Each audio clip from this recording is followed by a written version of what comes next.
My Father's Dragon, Chapter 6. My father meets a rhinoceros. My father soon found a trail leading away from the clearing. All sorts of animals might be using it too, but he decided to follow the trail no matter what he met because it might lead to the dragon.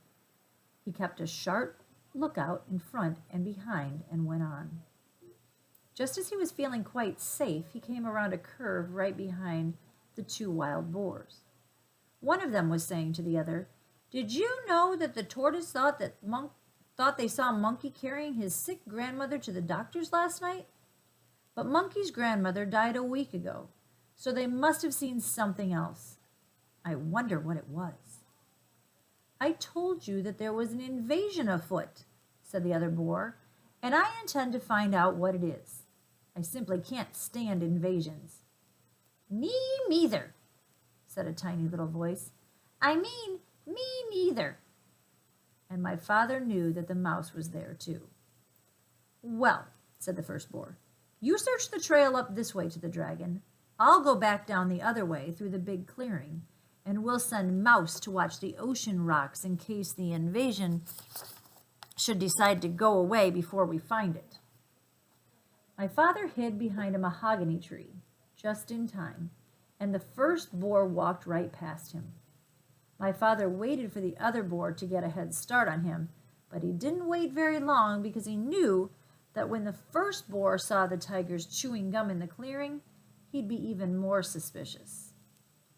Soon the trail crossed a little brook, and my father, who by this time was very thirsty, stopped to get a drink of water. He still had on his rubber boots, so he waded into a little pool of water and was stooping down when something quite sharp picked him up by the seat of his pants and shook him very hard. "Don't you know that's my private weeping pool?" said a deep, angry voice. My father couldn't see who was talking because he was hanging in the air right over the pool, but he said, "Oh no, I'm so sorry.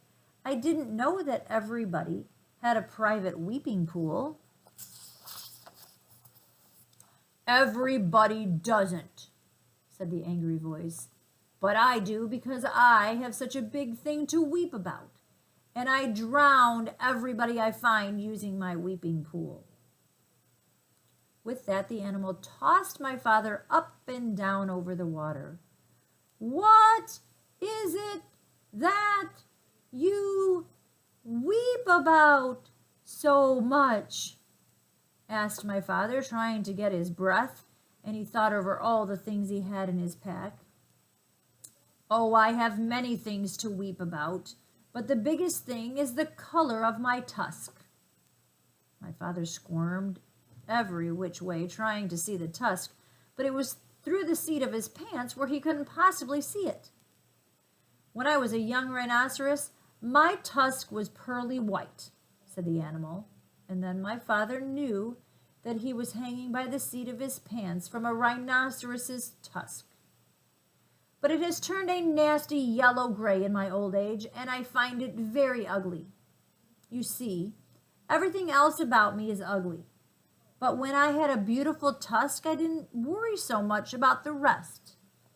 Now that my tusk is ugly too, I can't sleep nights just thinking about how completely ugly I am, and I weep all the time. But why should I be telling you these things? I caught you using my pool, and now I'm going to drown you." "Oh, wait a minute, rhinoceros," said my father. "I have some things that will make your tusk all white and beautiful again. Just let me down and I'll give them to you." The rhinoceros said, "You do? I can hardly believe it. Why, I'm so excited." He put my father down and danced around in a circle while my father got out the tube of toothpaste and the toothbrush. "Now," said my father, "just move your tusk a little nearer, please, and I'll show you how to begin." My father wet the brush in the pool, squeezed on a dab of toothpaste, and scrubbed very hard in one tiny spot. Then he told the rhinoceros to wash it off, and when the pool was calm again, he told the rhinoceros to look in the water and see how white the little spot was. It was hard to see in the dim light of the jungle, but sure enough, the spot shone pearly white, just like new. The rhinoceros was so pleased that he grabbed the toothbrush and began scrubbing violently, forgetting all about my father. Just then my father heard hoof steps, and he jumped behind the rhinoceros. It was the boar coming back from the big clearing where the tigers were chewing gum. The boar looked at the rhinoceros, and at the toothbrush, and at the tube of toothpaste, and then he scratched his ear on a tree. "Tell me, rhinoceros," he said, "where did you get that fine tube of toothpaste and that toothbrush?" "Too busy," said the rhinoceros, and he went on brushing as hard as he could. The boar sniffed angrily and trotted down the trail toward the dragon, muttering to himself, "Very suspicious. Tiger's too busy chewing gum. Rhinoceros too busy brushing his tusk. Must get hold of that invasion. Don't like it one bit, not one bit. It's upsetting everybody terribly. Wonder what it's doing here anyway."